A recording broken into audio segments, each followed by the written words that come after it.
Bonjour les amis, nous sommes aujourd'hui le 2 avril et c'est le dimanche des rameaux, c'est-à-dire c'est l'entrée messianique de Jésus à Jérusalem. Oui, dans ce texte que nous allons lire en brandissant nos rameaux d'olivier, en jetant nos manteaux au passage de Jésus, monté sur un ânon, le fils d'une ânesse, il va avancer et rentrer dans Jérusalem, et le peuple va dire « Hosanna au plus haut des cieux, béni soit celui qui vient au nom du Seigneur ». Eh bien, c'est un jour de fête pour l'Église, c'est un jour de fête et à la fois un jour de deuil. C'est-à-dire que nous entrons dans le mystère le plus incompréhensible pour l'humanité tout entière. Folie pour l'homme, sagesse pour Dieu. Ce temps est un temps où l'Église nous invite à découvrir des textes qui sont puissants pour chacun des mots qui y sont prononcés. C'est l'origine de notre foi, mes amis. C'est l'origine de notre espérance. Oui, si Jésus rentre dans Jérusalem, acclamé par la foule, Hosanna au plus haut des cieux, béni soit celui qui vient au nom du Seigneur. Eh bien, imaginons le prince Charles III entrer dans une ville comme Paris, pas au moment où nous vivons aujourd'hui puisqu'il n'a pas pu venir, mais imaginons qu'il vienne, eh bien, ou quand il défile dans les rues de Londres, tout le monde l'acclame, tout le monde le reconnaît comme étant le roi d'Angleterre et le souverain de l'époque. Mais là, nous avons un roi qui est au-dessus de tous les rois. Nous avons un roi qui rentre dans Jérusalem alors que Jérusalem va être pour lui le lieu de la mort, le lieu qui le conduit à la mort. Isaïe va nous le faire comprendre.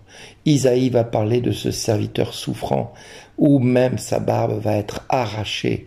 Et je vous assure, et je vous invite encore une fois de plus, si vous n'avez pas pu voir le film de Mel Gibson, La Passion du Christ, c'est pas que j'ai des actions chez lui, mais vraiment, je vous invite à le regarder et à le méditer, à le vivre comme un moment de prière, à le vivre avec, certes avec le sous-titrage en français, parce qu'il a été en araméen et en latin. Eh bien, prenez bien le temps de le regarder et de le visionner. Et si vous voulez pas mettre le son, ne mettez pas le son, mais c'est dommage. Parce que même le son, les musiques et les scènes que vous allez pouvoir voir ne sont rien en comparaison de ce que Dieu m'a donné la grâce de voir un jour. Aujourd'hui, je vous assure que quand je repense à ce moment-là, quand je revois ce que j'ai pu voir pendant 5 heures de cette passion, je peux vous assurer que jamais je n'oublierai ce que notre Seigneur a fait pour chacun de nous. Et c'est ce que j'ai envie de vous transmettre, mes frères et sœurs. C'est cette espérance, parce que dans cette souffrance que Jésus a endurée, il l'a endurée pour toi, mon frère, pour toi, ma sœur, pour moi-même, pour chacun de nous. Même si toi, tu ne connais pas Jésus à cette heure-ci et que tu entends ce message, c'est pour toi que Jésus a vécu cela aussi, pour te racheter de ta vie de pécheur que tu es, condamné par l'humanité, condamné par les hommes, rejeté par les hommes, condamné par les démons, rejeté par les démons.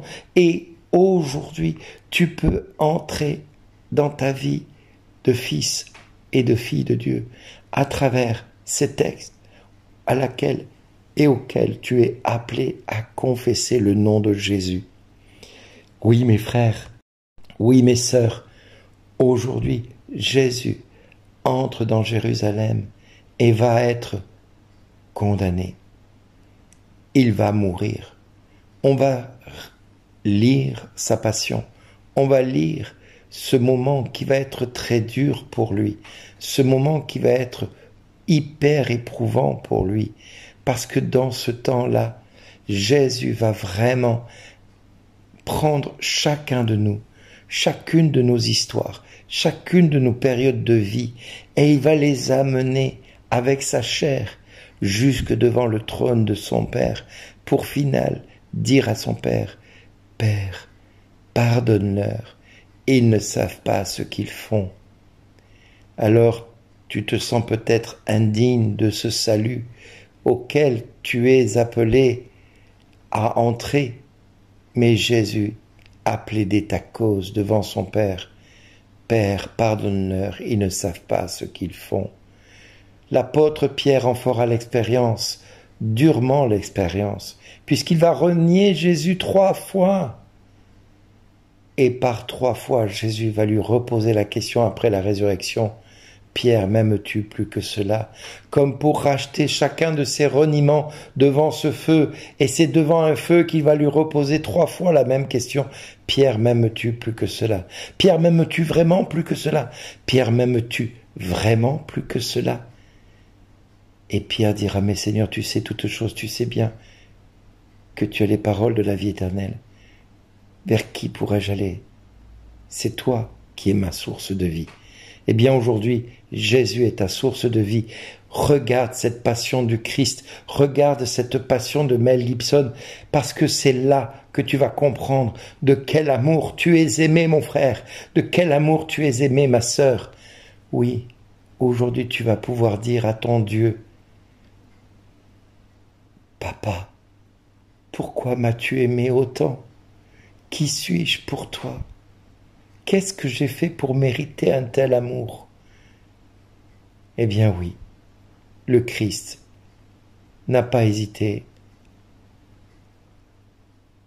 à prendre notre condition humaine, à prendre ta condition humaine pour te présenter à son Père en sa personne.